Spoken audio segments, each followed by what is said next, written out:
Bonjour à toutes et à tous et bienvenue pour ce nouveau webinaire réalisé conjointement avec AxoMove, l'absentéisme en entreprise, comprendre, prévenir, agir, bien dans sa tête, bien dans son corps.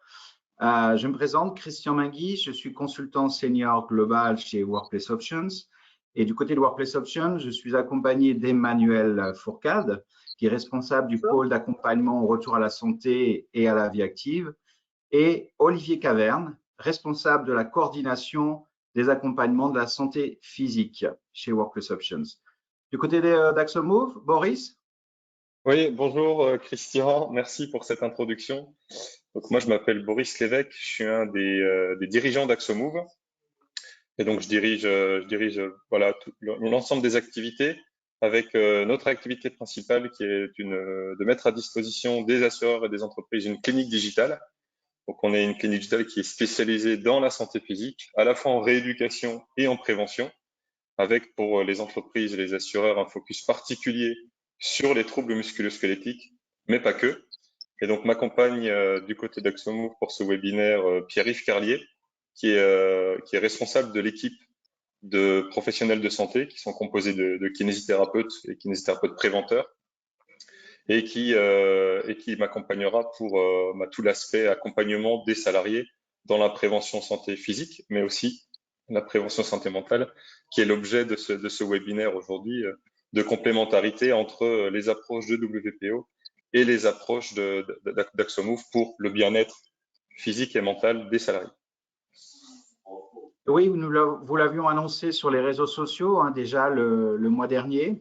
Workplace Options, WPO, et AxoMove ont signé donc un accord de partenariat car nous sommes convaincus de la complémentarité de nos approches, le physique pour AxoMove et le mental pour WPO, et on vous expliquera que l'un a un impact positif sur l'autre. Ce partenariat, il va de la prévention donc des TMS et des RPS jusqu'à l'intervention dans le cadre dans l'accompagnement, dans le cadre des programmes de retour à l'emploi. Un commentaire, Boris? Oui, effectivement, c'est par là qu'on a commencé à travailler ensemble, à l'initiative d'un client commun, le groupe Allianz, qui propose un programme de réadaptation, donc d'accompagnement des salariés qui sont en situation de burn-out, certains salariés qui sont également accidentés de la route ou accidentés de la vie en général, et qui ont besoin, dans le cadre de leur retour à l'emploi et de leur retour à la vie active, un vrai dispositif d'accompagnement global, à la fois en santé physique et en santé mentale.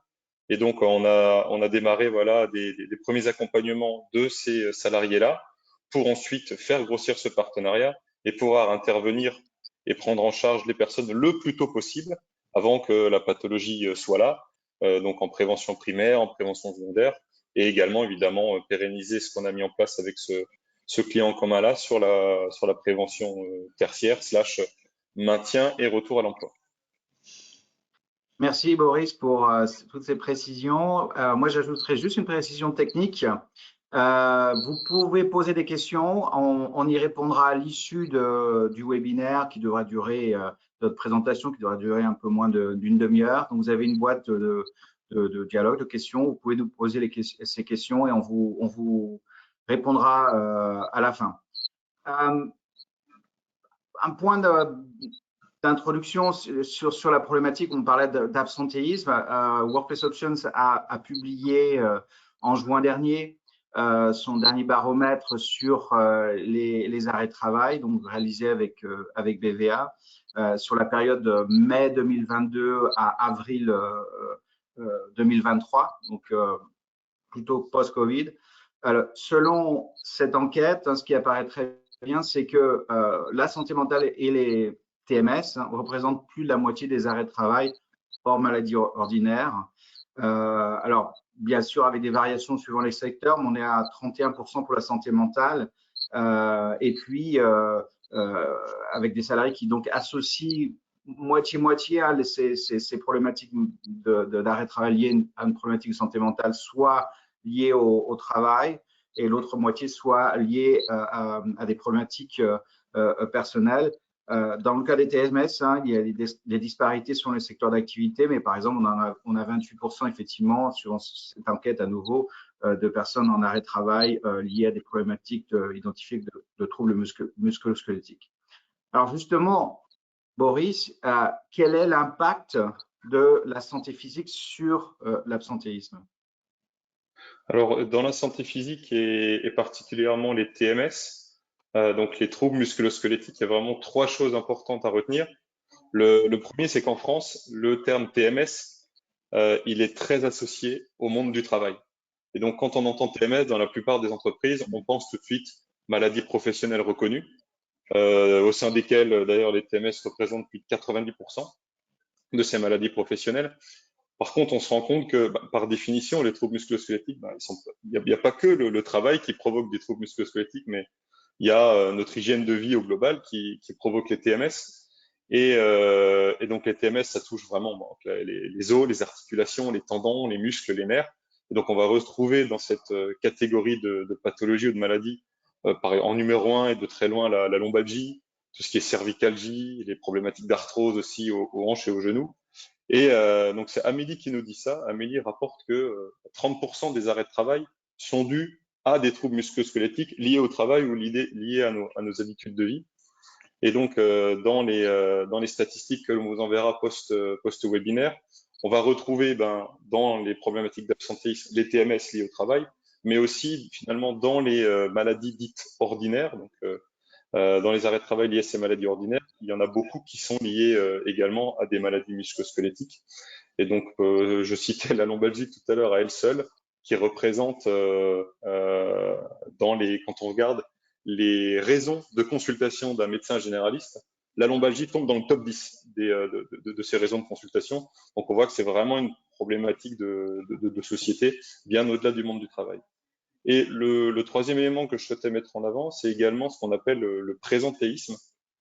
C'est-à-dire qu'on a des salariés aujourd'hui qui ont mal, qui ont une problématique de santé physique ou de santé mentale, et qui sont pour autant, ils ne sont pas en arrêt, ils sont au travail. Par contre, ils ne sont pas en pleine possession de leur capacité.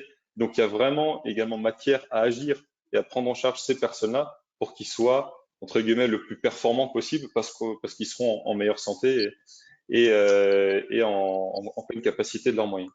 Et donc, pour lutter contre ces TMS et les douleurs qui sont associées, les études scientifiques, la littérature scientifique nous dit que c'est le mouvement et la pratique d'exercice qui a montré la plus grande efficacité dans la prise en charge des douleurs sur le long terme et également l'amélioration de ce qu'on appelle la fonction.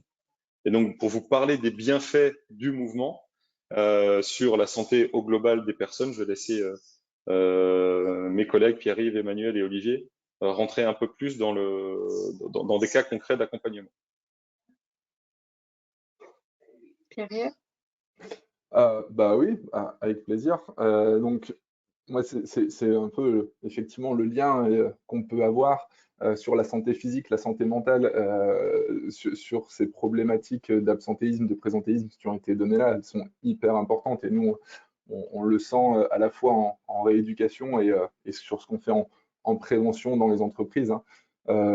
Pourquoi? Parce que un salarié qui a des problématiques physiques et qui donc a des problèmes pour réussir à faire son job, tout simplement, et ben, il va avoir une perte de confiance en lui, il va avoir une perte de confiance en ses capacités, et donc il va faire moins. Et donc, sur la partie physique, ça va encore aggraver les choses, hein. Donc, on a clairement un lien fort entre les deux. J'aime bien faire le parallèle, moi, avec le monde du sport, parce qu'en général, tout paraît plus logique dans le monde du sport et très peu logique dans le monde du travail, mais cette problématique de l'absentéisme et ce lien, il est là dans le monde du sport, hein. On a des gens qui s'entraînent beaucoup, qui font des mouvements répétitifs, qui ont des charges, des impacts, et pour lesquels on a besoin d'avoir une présence à l'entraînement, une présence en compétition, et qu'il va falloir manager pour réussir à obtenir ça. Et donc, il y a plein de choses qu'on va pouvoir leur permettre d'avoir, leur permettre de faire pour continuer à se sentir puissant, à se sentir efficace, à se sentir en capacité à aller à l'entraînement, à se sentir en capacité à continuer leur sport. Et on voit, c'est une thématique qui est aussi présente dans le sport, hein, mais c'est une statistique qui est ressortie chez les personnes actives physiquement, on a jusqu'à 4 fois moins de dépression. Donc, c'est qu'on voit vraiment que ce lien, il est super étroit entre les deux. Et on va pouvoir continuer comme ça. Vraiment, il faut vraiment continuer à travailler ensemble sur les deux parties pour pouvoir avoir un impact positif vraiment sur les deux côtés. Merci Pierre-Yves. Effectivement, pour pouvoir étayer le propos de Pierre-Yves et par rapport à ce qu'on propose comme type d'accompagnement au sein de WPO par rapport à la santé mentale au sens large, ce qu'on vise, c'est la capacité de l'individu à pouvoir être à l'aise dans sa vie de tous les jours, à avoir une vie satisfaisante pour lui-même et comment dire, à pouvoir affronter toutes les épreuves de la vie quand elles se présentent, qu'elles soient positives ou négatives, mais en tout cas avoir cette capacité à les affronter.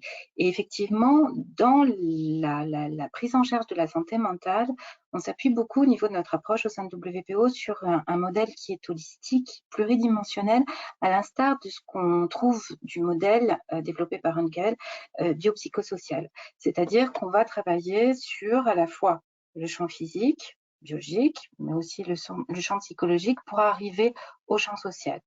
Comme vous l'ont très bien dit, hein, aussi bien Boris que Pierre-Yves, il y a vraiment une interaction entre le physique et le mental. Et quand on va accompagner cette personne dans la restauration de l'ensemble de ses ressources, l'idée, c'est qu'il faut bien partir par un bout.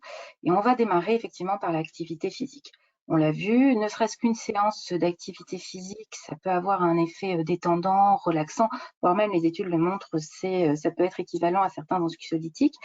L'activité répétée, ça a aussi des effets bénéfiques en termes de restauration de ses capacités. Ça a des effets au niveau de la régulation de l'humeur, ça a des effets au niveau de la mémoire, de la concentration. Et ce faisant, ça a aussi des effets sur l'image de soi, l'image du corps. Et l'idée, c'est vraiment d'agir et c'est en ça que notre partenariat vraiment est intéressant et qu'on souhaite développer ce travail commun, c'est d'agir dans une boucle de rétroaction vertueuse, à savoir qu'en soutenant la personne dans la récupération de son activité physique, on va l'aider dans la récupération de ses compétences cognitives, de mémorisation, on va l'aider dans la récupération de son humeur, de l'image de soi, et ce faisant, on va l'aider dans son assertivité, dans son mode social. C'est-à-dire qu'elle va être beaucoup plus à l'aise dans cet environnement social dans lequel tout à chacun se trouve. L'être humain est par définition un animal social. Et donc, il y est aussi dans cet environnement avec son corps, corporellement. Et plus il est à l'aise dans ce corps, plus il va être à l'aise pour se défendre socialement et pouvoir porter ses souhaits et ses idéaux. Donc voilà, donc c'est vraiment notre positionnement, notre credo, avec une approche également qu'Olivier pourra peut-être étayer un peu mieux que moi, qui est la question de la médiation psychocorporelle. Olivier ? Oui, tout à fait. C'est vrai que depuis quelques années, nous essayons d'élargir un peu les champs des compétences de nos intervenants et la médiation psychocorporelle occupe une place assez prépondérante. Donc, qu'est-ce que la médiation psychocorporelle? C'est-à-dire qu'on va essayer de toucher la conscience de l'individu en passant par le corps suite à un incident de vie, que ce soit un accident physique ou psychologique. On va dire que la conscience est gelée dans le passé, dans le traumatisme. Donc, la personne s'est un peu cristallisée, on va dire, sur ses douleurs. Elle vit donc dans le passé, elle n'est plus connectée au présent. Or, toutes les capacités d'un individu sont au présent. Donc nous, qu'est-ce qu'on va essayer de faire? Aider la personne à réinvestir le présent. Pour cela, la médiation psychocorporelle, on va dire, est complémentaire de l'activité physique. Elle se distingue de la manière suivante. C'est qu'elle est pratiquée dans un état de conscience modifié, proche du sommeil. On parle en général de la sophrologie, du yoga, de la méthode Feldenkrais, pourquoi pas du Qigong, du Tai Chi Chuan. En fait, ça va vraiment permettre à un individu déjà dans un premier temps, de mettre de la distance par rapport à la souffrance, par rapport à la douleur, qui souvent envahit la conscience de l'individu, l'aider à apaiser ce mental, à relâcher le corps. Dès que le corps est relâché, la personne va pouvoir revenir dans son corps. Et à partir de là, elle va pouvoir se reconnecter, on va dire, à toutes les capacités, comme tu l'évoquais, Emmanuel, ces capacités, que ce soit d'ordre psychologique, émotionnel, cognitif, du traitement de l'information. Voilà, donc tout ça pour dire que finalement, comme tu le disais, Pierre-Yves, on est vraiment à la rencontre du sport et de l'activité et du monde du travail, parce que l'outil finalement du salarié et du sportif, c'est son corps. Voilà. Donc mieux le corps, plus le corps va être réinvesti, plus il va être réhabilité, plus l'individu va pouvoir investir le champ des possibles dans le monde extérieur et notamment le monde du travail riche de ses capacités. Christian, comment les entreprises, du coup, dans ce contexte, peuvent-elles promouvoir une culture du soutien à la santé mentale au sein de leurs organisations? Alors, ma réaction, c'est la communication. La communication, elle est fondamentale pour qu'il y ait de l'usage. Et il faut que les dispositifs soient présentés, qu'ils soient diffusés, qu'ils soient communiqués et connus de tout le monde. En fait, ce que nous, on voit, ce qu'on observe, c'est que l'utilisation de nos services, elle est très liée et très corrélée à la communication. Alors, parmi les différentes actions que nous, on préconise, déjà, c'est multiplier les moyens d'accès. Il y a toujours, bien sûr, le téléphone, mais aussi des accès maintenant à travers des applications. Donc, on a notamment une application qui permet de faire du chat, de la vidéo, de la visio, de prendre directement rendez-vous avec un psychologue. Il y a aussi des accès par des sites web membres. Et puis, il y a surtout des campagnes de communication qui doivent être régulières. On le voit à chaque fois qu'il y a de la communication, eh bien, il y a prise de conscience et utilisation du service. Et donc, c'est former toutes les parties prenantes, les services de santé au travail, pour vraiment repérer, orienter les personnes vers le service d'accompagnement, faire que la santé mentale ne soit plus l'éléphant dans la pièce, mais que vraiment que ce soit un sujet qui est moins stigmatisé et qui est abordé. C'est pour ça qu'on a aussi notamment déployé, ça c'est une recommandation, ce qu'on appelle les ambassadeurs du bien-être dans les différentes entités pour pouvoir parler de la santé mentale.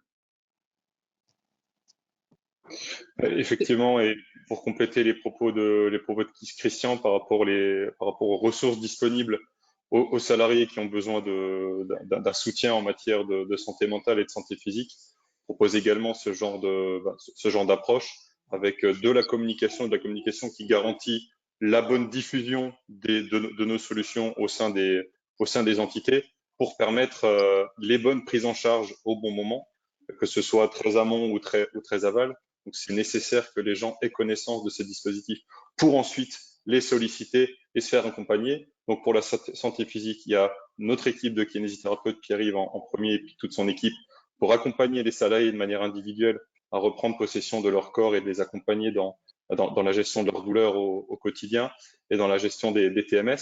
Et côté santé mentale, Christian, peut-être préciser également ce que WPO met en place de manière très opérationnelle et très concrète au sein des organisations. Alors, il y a une multitude d'outils de soutien. Bien sûr, les accès en 24/7 pour une personne qui peut être en difficulté ou en souffrance, voire pour une équipe, parce qu'on fait aussi des interventions de crise. Il y a aussi tout l'aspect mettre à disposition d'outils d'auto-évaluation qu'on met à disposition notamment à travers notre appli sur le niveau de stress, sur son niveau de résilience, sur son risque éventuel de burn-out.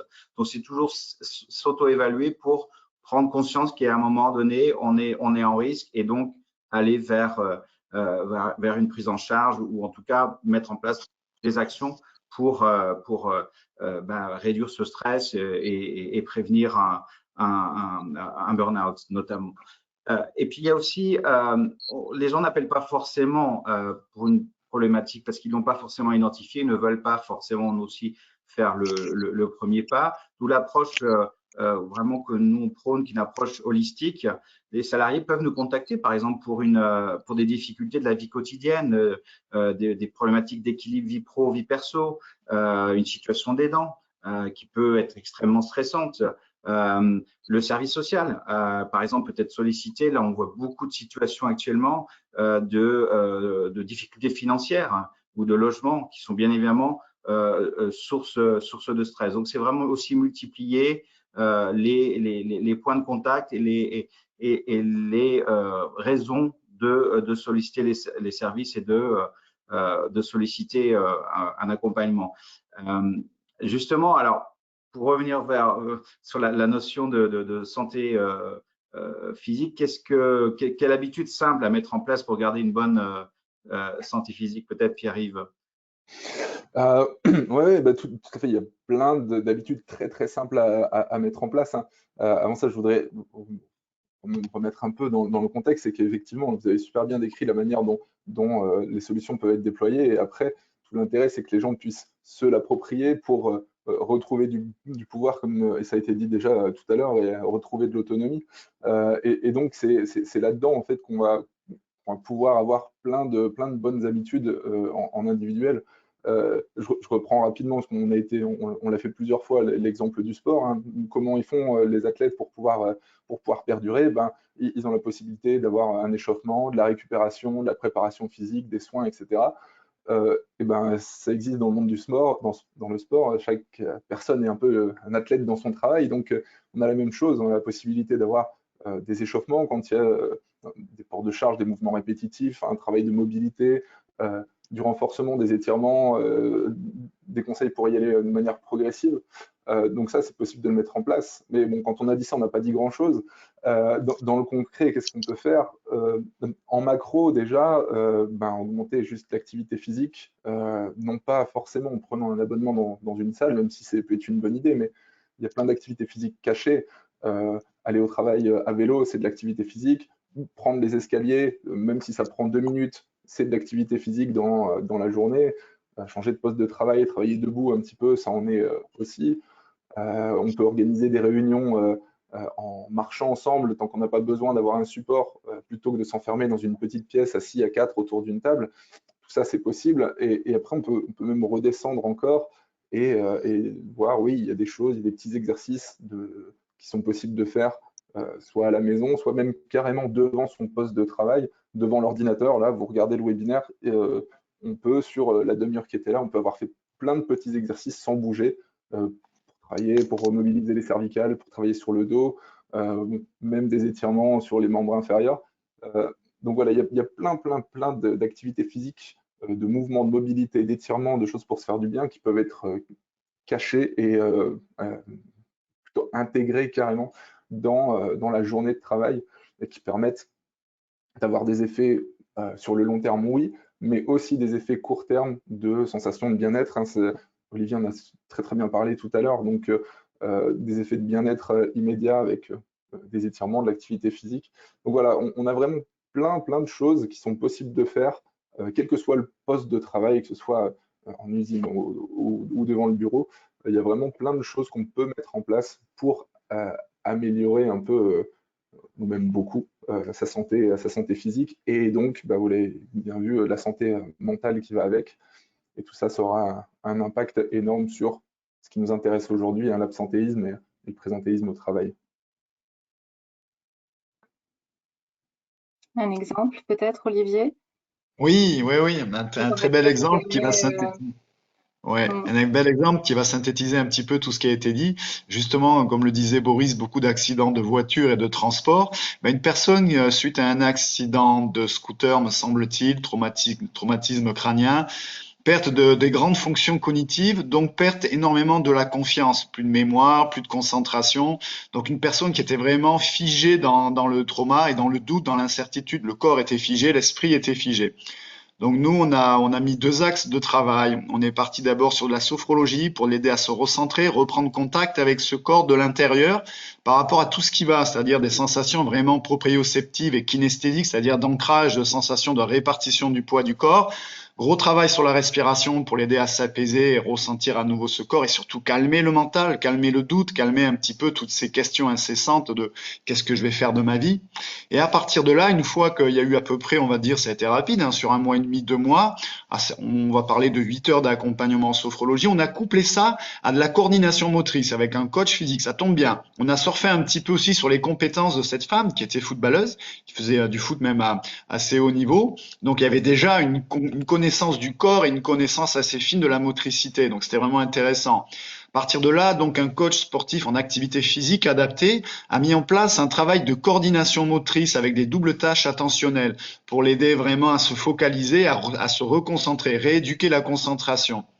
Au fur et à mesure que cette personne augmentait sa capacité attentionnelle de concentration, le coach physique, il mettait de la charge, un peu plus de charge, d'intensité dans le travail. Et donc petit à petit, on va dire que sur à nouveau 2 mois de travail, la personne a réussi à, elle était pas comme avant, on n'est pas non plus des magiciens, il faut pas non plus se voiler la face. Mais en tout cas, cette personne, malgré cette problématique, ces difficultés, a réussi à tirer son épingle du jeu, à retrouver une certaine compétence interne, certaine confiance en elle et en ses capacités. Et à partir de là, elle a pu investir le monde professionnel en se réinventant une nouvelle histoire professionnelle. Ça, c'est un super retour. Moi, je vais en profiter. Je vais prendre pas le contre-pied, mais l'expérience inverse un peu de mon côté, puisque je me souviens d'une salariée que j'avais eue en visio avec des problématiques physiques un peu assez importantes, avec des douleurs dans les cervicales et au niveau lombaire beaucoup. Et donc, en creusant, j'ai pu lui proposer des choses qui pouvaient l'améliorer. Encore une fois, hein, je me répète, en étirement, en travail de mobilité, avec des exercices physiques, tout ça, mais il restait toujours, on s'est vite rendu compte qu'il restait toujours une problématique, et en creusant un peu plus, on s'est rendu compte tous les deux que le début de ces douleurs et le début de ces problématiques-là était clairement lié à un management toxique qui était apparu pile au même moment, et que donc effectivement la partie physique allait pouvoir l'aider un peu j'allais dire à court terme, moyen terme, pour se sentir mieux, mais que la problématique psychologique de ce management toxique qui était là était hyper importante à mettre en place dans le même temps pour pouvoir l'aider, et que finalement l'un sans l'autre on n'aurait jamais eu de très bons résultats pour qu'elle puisse reprendre une vie normale sans toutes les douleurs qui l'handicapaient quand même beaucoup au quotidien. Donc voilà, je voulais partager moi cette partie-là avec encore une fois le lien qui est indispensable à faire entre la santé physique et la santé mentale pour que les salariés puissent être là et être vraiment investis dans leur travail et pas passer à côté de leur journée comme ça. Ouais. Merci Olivier et Pierre-Yves pour ces cas très concrets d'accompagnement. Donc vous l'aurez compris, il y a vraiment beaucoup de liens entre santé physique, santé mentale.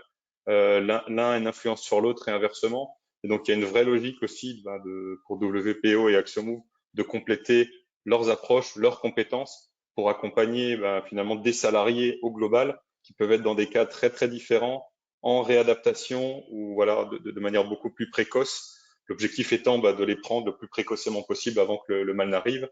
Et donc je te laisse Christian peut-être conclure sur les manières dont on travaille ensemble avant d'ouvrir sur les éventuelles questions que nos spectateurs pourraient avoir. Oui, je reprendrai ce que j'avais dit en préambule, en fait. Hein. L'idée, c'est vraiment d'aller de plus en plus dans la prévention. Bien évidemment, on continuera toujours à accompagner des personnes qui, ont une problématique, qu'elle soit physique ou mentale, mais c'est vraiment aller dans la prévention. Et justement, je trouve qu'il y a un parallèle qui est intéressant entre l'approche d'AxioMove qui est basé sur le physique. Effectivement, les personnes vont plus naturellement se tourner vers le physique. Il y a moins de tabous, ça se voit aussi. Quand on a un problème de dos, on peut en parler. Mais je citerai un de nos collègues psychologues qui dit, mais pourquoi on prend soin de sa santé physique, on ne prendrait pas aussi soin de sa santé mentale?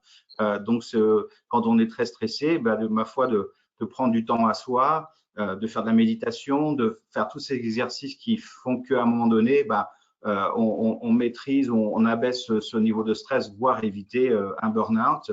Et puis, quand il y a vraiment nécessité, faire appel à un professionnel. Mais on devrait autant prendre soin de sa santé mentale que l'on prend soin de sa santé physique. Donc, continuer effectivement à en parler, pour déstigmatiser cette problématique et faire que on soit de plus en plus dans le préventif et dans la maîtrise effectivement de problématiques qui peuvent après être plus aggravées. On est parfaitement dans les temps. Je vois 14h30. Du coup, je consulte la boîte de dialogue et je vois qu'il y a une question en fait. L'absentéisme impacte-t-il vraiment la productivité de l'entreprise? Pouvez-vous partager des exemples de bonnes pratiques d'entreprise qui ont réussi à réduire l'absentéisme et à favoriser le bien-être des employés? Alors, je pense que cette question s'adresse à tant à AxoMove qu'à Workplace Option. Peut-être, Boris, tu veux y répondre? Ouais, je peux commencer à y répondre. Quand on travaille avec des entreprises, on aime bien quelque part faire les choses dans l'ordre, c'est-à-dire qu'il y a à la fois un travail à faire sur l'entreprise, son organisation au sens large, son management, l'organisation aussi de quand on parle santé physique, des postes de travail. Donc c'est tout le travail que les responsables santé, sécurité, les responsables HSE, les responsables QVT peuvent mettre en place. Et donc, aussi bien chez WPO, mais là je parlais plutôt pour AxoMove, sur cette partie-là organisationnelle, on peut aider les ressources internes quand elles sont là, mais aussi accompagner des ressources qui peuvent être externes, de type ergonomie. On aime bien travailler en complémentarité avec les ergonomes. Et donc, on est complémentaire de cette approche-là, puisque on met en avant le savoir-faire des kinésithérapeutes en prévention. On met pas à dispo des ressources kiné pour masser les gens, c'est pas ça l'idée, mais c'est de compléter finalement l'adaptation du travail à l'homme en travaillant, ce qu'a dit Pierre-Yves, le salarié est un athlète de son travail, adapter aussi l'homme aux conditions de travail, puisqu'il y a certaines fois des conditions de travail qu'on peut pas changer.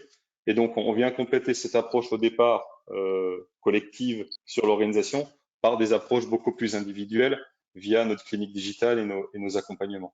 Donc voilà, on peut intervenir à différents stades de réflexion et du plan d'action des entreprises, mais à condition qu'on fasse bien les choses dans l'ordre et qu'on n'ait pas mis la charrue avant les bœufs. Et toi, Christian, de ton côté? Oui, en complément, alors sur la question de l'absentéisme, impacte-t-il vraiment la productivité d'entreprise? La réponse est oui, parce qu'il y a un impact direct et un impact indirect. Les coûts directs de l'absentéisme, de l'absence, et indirect, le fait qu'il faut remplacer les personnes ou que ça peut créer effectivement des pertes d'opportunités, des coûts indirects. Après, nous, notre démarche, ça va être effectivement de comprendre pour agir, d'où l'importance de faire des diagnostics d'absentéisme, qui peuvent être parfois des diagnostics flash, ça peut être pas forcément sur un ensemble d'une entreprise, mais sur un site pour voir qu'est-ce qui se passe et ensuite mettre en place la smart action, vraiment la bonne action, le bon levier pour réduire ou prévenir cet absentéisme. Donc, on a des tas d'exemples, mais qui sont parfois très différents. On a l'exemple effectivement d'une non-maîtrise d'une technologie ou d'une technologie qui a été introduite rapidement sans en mesurer l'impact cognitif. En l'occurrence, c'était l'introduction de chatbots sur une plateforme de téléphonie avec effectivement des appels simples qui ont été absorbés par la technologie, par le chatbot, ce qui faisait que les personnes qui décrochaient finalement ne géraient que des appels difficiles ou très difficiles. Et bien évidemment, on fait tous dans la journée des choses simples et des choses plus compliquées. Et si on n'a que des choses compliquées, c'est donc toute une réflexion d'ailleurs par rapport à l'intelligence artificielle. C'est ne pas être passif, mais essayer de voir aussi comment en amont ces technologies peuvent impacter la santé des personnes. Et un autre exemple que j'ai, c'est effectivement sur des aspects de formation des managers sur une thématique qui était un vécu de manque de reconnaissance, de comment aussi je peux travailler, notamment la culture du feedback, la reconnaissance, qui est un levier très important, des études qui l'ont montré que ça peut effectivement réduire l'absentéisme et augmenter l'engagement. Donc, les exemples sont très nombreux, mais là, du coup, il nous faudrait beaucoup plus de temps pour y répondre. Je regarde si… Si je peux me permettre de compléter un petit peu ce que disait Boris aussi, parce que je me suis complètement reconnu dans ce que tu disais, Christian. Si je prends un exemple assez simple de ce qu'on peut amener dans une entreprise où ça fonctionne bien, on travaille avec les jardiniers du château de Versailles. Et donc, tu disais, on a besoin d'un diagnostic. On fait la même chose, c'est-à-dire d'aller sur site et voir comment travaillent des jardiniers de ce niveau-là. Parce que personnellement, je ne sais rien faire pousser, donc je n'y connais absolument rien. Là, comprendre comment ils travaillent, c'est hyper important. Quand j'allais là-bas, on était avec Georges Garot, l'ergonome du château de Versailles. Et donc, on a pu, comme ça, travailler vraiment en collaboration et puis voir des fois où j'avais quelque chose à apporter, des fois où lui avait quelque chose à apporter, mais où l'information ne revenait pas. Donc ça, c'était vraiment sur la partie collaboration, autant santé physique, mentale, ergonomie. Je pense qu'on est vraiment trois cartes très importantes à jouer.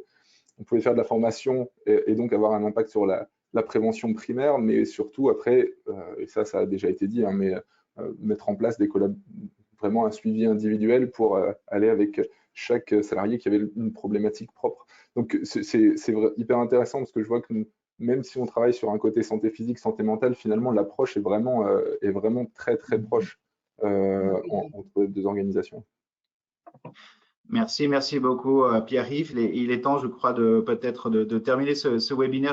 J'aurais juste deux petits messages. Un premier, c'est qu'on va vous envoyer un questionnaire de satisfaction. Merci, s'il vous plaît, d'y répondre. Pour nous, c'est très important pour toujours s'améliorer, pour évaluer effectivement ou identifier de nouvelles thématiques éventuelles à discuter. Et l'autre point, c'est que effectivement, ce webinaire est enregistré. Donc, si vous avez des collaborateurs qui, par exemple, n'auront pas pu participer ou écouter ce webinaire, eh bien, ma foi, ils pourront tout à fait y accéder. Donc, à nouveau, un grand merci pour votre participation qui a été importante et à très bientôt.